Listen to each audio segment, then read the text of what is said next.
تو دوسرا سوال جو آپ کا ذوالقرنین کے بارے میں ہے، تو اس کے بارے میں مختصر میں یہ عرض کرتا ہوں کہ ذوالقرنین جس کا ذکر قرآن مجید میں سورہ کہف میں ہے اور پھر ان کے 3 سفروں کا بھی ذکر ہے، تو یہ ایک بادشاہ تھے اور مسلمان تھے۔ تابعین میں سے حضرت مجاہد رحمۃ اللہ علیہ سے غالباً اس طرح سے روایات ملتی ہیں کہ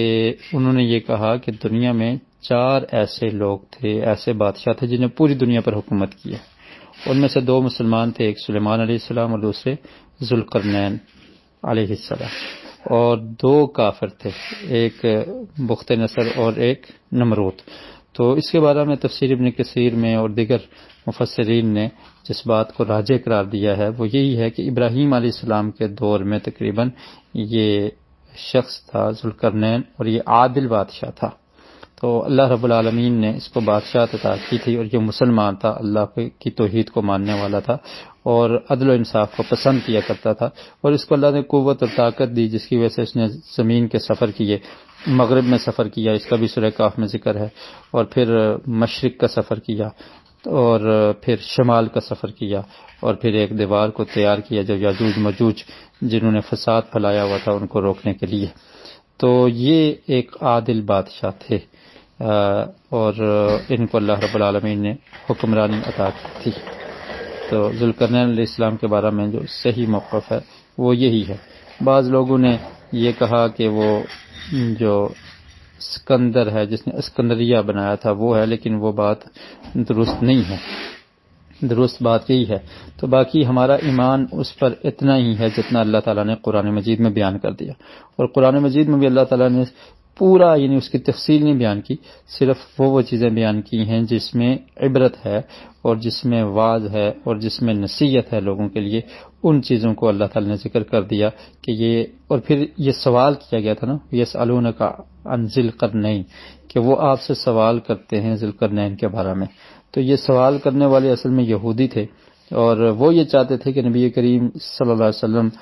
سے ایسے سوال کیے جائیں کہ جن کا وہ نعوذ باللہ اگر جواب نہ دے سکیں تو پھر ہمیں موقع ملے کہ ہم کہیں کہ آقا علیہ الصلوۃ والسلام سچے نبی اور پیغمبر نہیں ہیں۔ تو انہوں نے یہ سوال کیا، اور پھر یہ سوال جو ہے نا انہوں نے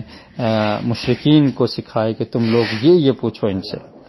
تو پھر اللہ رب العالمین نے وحی کے ذریعے بتا دیا، اور اس کا ذکر سورہ کہف میں 3 سفروں کا بھی ذکر ہے، اور پھر ذوالقرنین کا ذکر، چونکہ ان عرب میں یا یہودیوں کی کتابوں میں یہ موجود تھا تو انہیں اس چیز کا علم تھا، تو جانتے تھے وہ، تو انہوں نے امتحان لینے کے لیے ایسا کیا۔ تو قرآن مجید میں اللہ رب العالمین نے اس کا ذکر کیا، وَيَسْأَلُونَكَ عَنْ ذِي الْقَرْنَيْنِ قُلْ سَأَتْلُو عَلَيْكُم مِّنْهُ ذِكْرًا، یہ سورہ کہف کی آیت نمبر 83 ہے کہ وہ آپ سے پوچھتے ہیں ذی القرنین کے بارے میں۔ تو ذی القرنین اصل میں کہتے ہیں 2 قرن سینگ کو بھی کہتے ہیں، تو ان کے سفر کی وجہ سے کہ انہوں نے مشرق اور مغرب کا سفر کیا تو اس لیے ان کو ذوالقرنین کہا جاتا تھا کہ یا بعض نے یہ بھی کہا ہے کہ ان کے سر پہ ایسے نشانات تھے 2، اور بعض نے یہ کہا ہے کہ تاج ان کو جو پہنایا گیا تھا تو اس کے 2 اس طرح سے سینگ بنے ہوئے تھے۔ تو بہرحال یہ باتیں ہیں تاریخ میں اور اس طرح سے ملتی ہیں، لیکن یہ اتھینٹک نہیں ہے۔ اتھینٹک وہی ہیں جو قرآن مجید میں جتنا ذکر آ گیا اور نبی کریم صلی اللہ علیہ وسلم نے اس کے بارے میں جتنا بتا دیا۔ تو قرآن مجید میں صرف یہ نصیحت کے لیے، عبرت کے لیے اللہ تعالی نے ذکر کیا، قُلْ سَأَتْلُو عَلَيْكُم مِّنْهُ ذِكْرًا، تو اس میں بھی کہا مِّنْهُ ذِكْرًا کہ اس میں سے کچھ جو ہے نا، اللہ کے رسول کو فرمایا کہ آپ ان سے کہہ دیجئے کہ کچھ اس کے بارے میں تمہیں بتا دیتا ہوں ذوالقرنین کے بارے میں۔ تو کچھ جو ہے نا وہ پھر قرآن مجید نے بیان کر دیا، اِنَّا مَكَّنَّا لَهُ فِي الْأَرْضِ وَآتَيْنَاهُ مِنْ كُلِّ شَيْءٍ سَبَبًا، کہ ہم نے اس کو زمین میں طاقت اور قوت دی اور اس کے لیے اسباب مہیا کر دیے۔ تو پھر آگے اس کے بعد آیت نمبر 86 میں مغرب کے سفر کا ذکر ہے، حتی اذا بلغ مغرب الشمس وجدها تغرب في عین حمیۃ، مغرب میں سفر کیا تو وہاں پر دیکھا کہ سورج غروب ہو رہا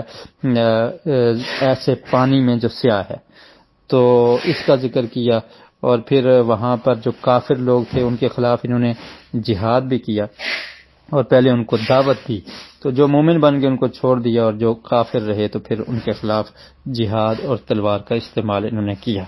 تو اس کا ذکر تفصیل کے ساتھ اس میں ہے، یہاں سے شروع ہوتا ہے. پھر اس کے بعد اذا بلغ مطلع الشمس وجدها تطلع على قوم لم نجعل لهم من دونها سترا. تو پھر مشرق کا سفر جب انہوں نے کیا تو مشرق میں دیکھا کہ وہاں پر ایک قوم ہے